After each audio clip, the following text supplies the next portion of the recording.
Habari guys, karibu tena kwa chambua na mimi tena. Tunaendelea na kujifundisha neno ya Mungu. Today I wanted us to focus na the creation of man. Tunasemanga man is in three forms.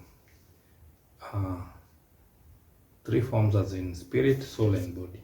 Just as God is God, the Father, the Spirit and the Son, man was made in the image of God. That is the spirit, soul and the body. So this is not a make-up story. You can prove through the word of God. I want us to go through how man was created in the three forms. If we go to Genesis chapter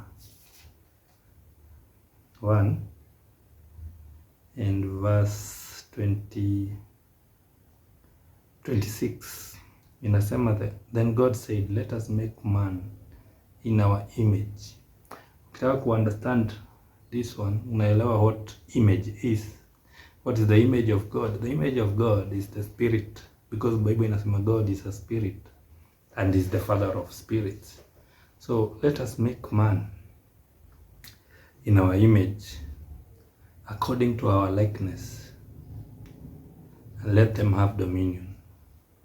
So man was made in the image of God. This is Genesis 1:26. Sasa this is the creation man, the creation of man, the spirit part of man. That's why Mungu anasema let us make man in our own image. So si ati ukiangalia mtu huko sura ati unasema yeye anakaa Mungu, unasema ni image of God, because God is a spirit. Unless uone spirit ya mtu ndio unaweza elewa the image of God. Genesis 1:26 ina deal na the creation of man as the spirit part of man. Nataka ushike hapo. Ndio tuingie Genesis chapter 2. Nikuonesha how the soul and the body was made. Kina Genesis chapter 2 verse 7. And the Lord God formed man of the dust of the ground. Kuna ingine moja tumeskip.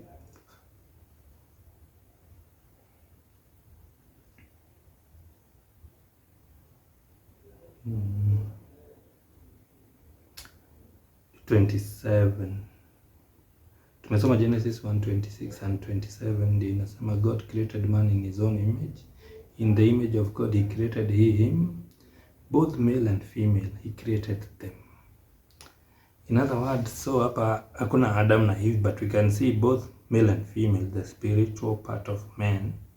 That is men, both male and female.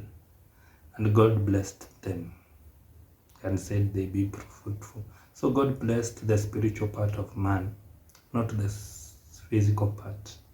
When God blesses you, he blesses you from the spiritual aspect, not the physical. The physical is just a manifestation of the blessings in your spirit. So tukiingia Genesis 2 verse 7. And the Lord God formed man of the dust. Sasa hii ni matope ile Mungu aliumba. This is the physical part ya creation ya binadamu. God is forming now the body. He has already made the spirit in Genesis 1:26. So tukiingia Genesis 2:7, God is forming man, the physical part. God formed man of the dust of the ground. Hadi hapo tumeelewa. So he is forming the physical part. Now tunaingia part 2 ya verse 7 of chapter 2. Inasema, and God breathed into his nostril. What was he breathing? He was breathing what he created in Genesis 1:26. And I breathe into the physical created man, into the flesh created man, yenye ni matope, that was without life. What God created in Genesis 1:26 was the life of man. When God created the spirit part of man, it remained in him, in God, until he could form the matope man. Ndio a breathe, atoa ile spirit iko ndani yake. God may create already. I breathe into the physical. Hapa kwa chapter 2 verse 7. So ikisema God formed man of the dust of the ground, kwanza atengeneze. Then what he had created in 1:26, Genesis 1:26, aka breathe into his nostril. That was the spirit he was breathing into the physical man, the breath of life. So we can conclude that the spirit is the breath of life. Then conclusion, and man became a living soul. So tunaweza conclude where the spirit and the body meet, soul is conceived. So that man became a living soul. Soul is the medium between the spirit and the physical body. Between the spirit and the physical body. What acts as a medium of communication between the spirit and the physical body is the soul.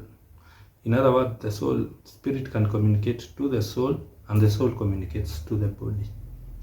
The spirit communicates to the soul, and the soul communicates to the body. Now when Adam sinned, he fell. The spirit was held captive by the soul, such that man now became body, soul, but the spirit was dead. It was dormant. So now man, the soul and the body, they became in dominant. They were dominating man now. He was not a spiritual being anymore. He could not reason with God anymore. That's how Adam fell. That's what when Adam listened to the devil, he became more of a flesh, of a carnal man, more flesh, less spirit. So the spirit, the body and the soul zikaanza kufanya vile zinataka kila wakati, because sasa spirit imepoteanwa na Mungu. When the soul held captive the spirit, God na man wakaseparate spiritually, because man alikakuwa more alive to the body and the flesh, other than in the spirit, where they would meet with God and talk and do all those things. So why Jesus came, he came to separate the spirit and the soul again. So that's why the Bible inasemanga the word of God is sharper than two-edged sword, passing asunder between soul and spirit. Because soul spirit ilishikwa mateka na soul haikuwa independent. You know, spirit is what communicates with God. God akitaka kuongea na mtu anaongea naye through the spirit. Then the spirit communicates to the soul, then the soul to the body. But wakati soul ilishika spirit mateka, soul ikaanza kujitawala. And because soul iko mostly subject to the God, to the devil. Like for instance, shetani operate kwa level ya soul. Soul nini yake kubwa sana ni mind, but ya soul kubwa sana ni mind. That's why a man gets ideas of doing the things he does. That's why man bila Yesu ama bila God anafanyanga vitu wrong, vitu bad, because sasa source yake ya vitu si God. But when your spirit is alive, the spirit communicates with God. God communicates with your spirit. The spirit listens to God, and God listens to your spirit. That's why even Bible inasemanga pray in the spirit. Kupray in the spirit ni kupray mostly in tongues. Si kuongea the words of your understanding, because your understanding in a limit spectrum ama parameters, they are the far you can go with your words, because your words, your vocabularies, they are very limited to express the desires of God. That's why ukiombanga in the spirit, and kuomba in the spirit nimekuambia mostly ni kuomba in tongues, unaombeanga vitu mingi sana zenye spirit ina understand, zenye mind yako hata yenyewe haijui. But sasa tukirudi kwa story yetu, the spirit, it's where God meets man. That's where God talks to man. That's what is born again. When you're born again, it's your spirit that's born again. It's not your body. It's not your soul.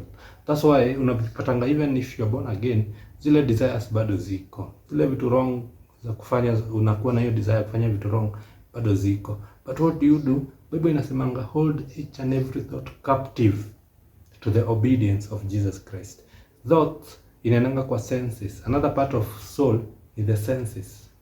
A man of God walks by faith, not by sight. Sight means senses. You don't walk by what you feel. You walk by what God says. That's what faith is. Tukiendelea na hii chambo na mimi tutaenda kuguzia in our next segment Romans, the book of Romans, especially kuanzia chapter 8 inaelezea vizuri mambo ya spirit vizuri, how to walk in the spirit, how to act in the spirit, how to live in the spirit. Kuna verse fulani yanasemanga put to death.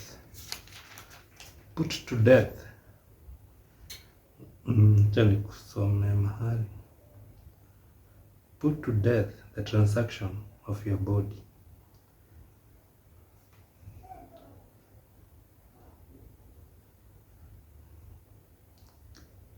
For those who live, 8:5, for those who live according to the flesh, set their minds on the things of the flesh. But those who live according to the spirit, the things of the spirit. For to be carnally minded is death. Carnal, it's a mind, it's a fleshly person. But to be spiritually minded is peace. Because the carnal mind is an enmity against God. Mind yako yote, soul yako yote, without the rejuvenated spirit, the born again spirit, inakuanga enmity to God. Unafikirianga tu vitu wrong. Even when you do the right things, it's for self glory. It's not for God's glory.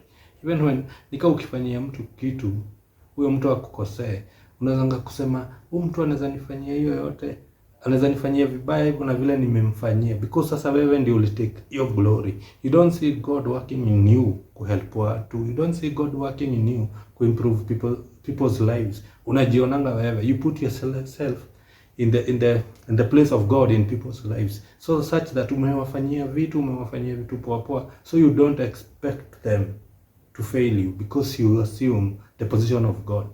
It's like sasa venye God alitiumba, then tukosea, we owe God an apology. Unaambia God pole, nimekosea, and God is forgiving.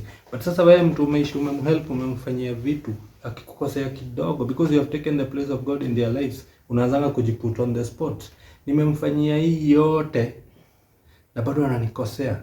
Asa wewe ni nani? Wewe ni nani umefanya hii yote? Ni nini ulikuja na hii dunia? Kwa hii dunia nayo yenye umehelp nayo watu, unafeel sasa umewahelp sana. You are a God in their lives.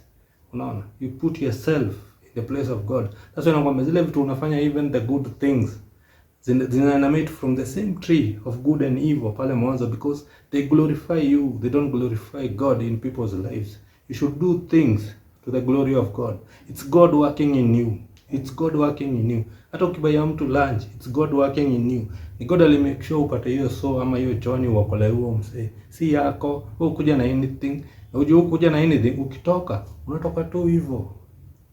Unatokanga tu hivyo bila anything. Because wewe ni medium ya God kubless watu. Lakini sasa God akiananga wewe una take center stage ya kutake glory, God avoid kukutumia. Because God hataki ku-lose. And the more unajiput kwa position ya God kwa life za watu, the more una lose God in your life. The more una lose God in your life. So salvation ni hivyo tumesema. Hii Romans chapter 8 tutaguzia next time kwa ufafanuzi zaidi, kwa utendeti pia zaidi. But for now acha tuachie hapo, tumelan salvation ni nini, about being born again ni nini. We will expound more as we continue, as word ya God tuwezi exhaust even with 1,000 years. Tunaendeleanga kulearn every day as the Spirit guides us. So tutajifundisha more on salvation. Tutajifundisha more on Genesis, mambo ya creation na nini. One thing I want us to touch on ni creation, the Genesis, the beginning of everything. Even the beginning of sin iko hapo. The beginning of judgment, the beginning of everything iko Genesis. Everything about the word of God iko contained in the chapters of Genesis pale mwanzo, before we get to Abraham. Another thing nataka tuguzie pia ni mambo ya the spirit, how to walk in the spirit, how to live in the spirit, how to operate in the spirit. Ndio tukue in line na what God wants us to do. Tuache kukua misled na signs and wonders. Ati mtu akikuja huko anafanya tu mambo yake tu maajabu tunakimbia. A Christian should be a spiritual man mwenye anaweza kudiscern vitu, anaelewa. Unajua ukiongeanga vitu hapo unaambiwa una judge. Na ujudge au unaona. Kujudge na kuona na kudiscern ni vitu mbili tofauti. Kama kitu ni white ni white. Wewe sema juu kitu ni red is the red umejudge. What is a lie is a lie. What is the truth is the truth. This is Jambo na mimi. Muendelee kuwatch na kusubscribe. Leave a comment. If you have a question about the word of God, uliza. Usiuliza maswali za upuzi. This is serious matters. Ukisikia swali ya upuzi unataka kuuliza, uliza God mwenyewe. If you want to learn something serious, uliza swali yenye inafaa.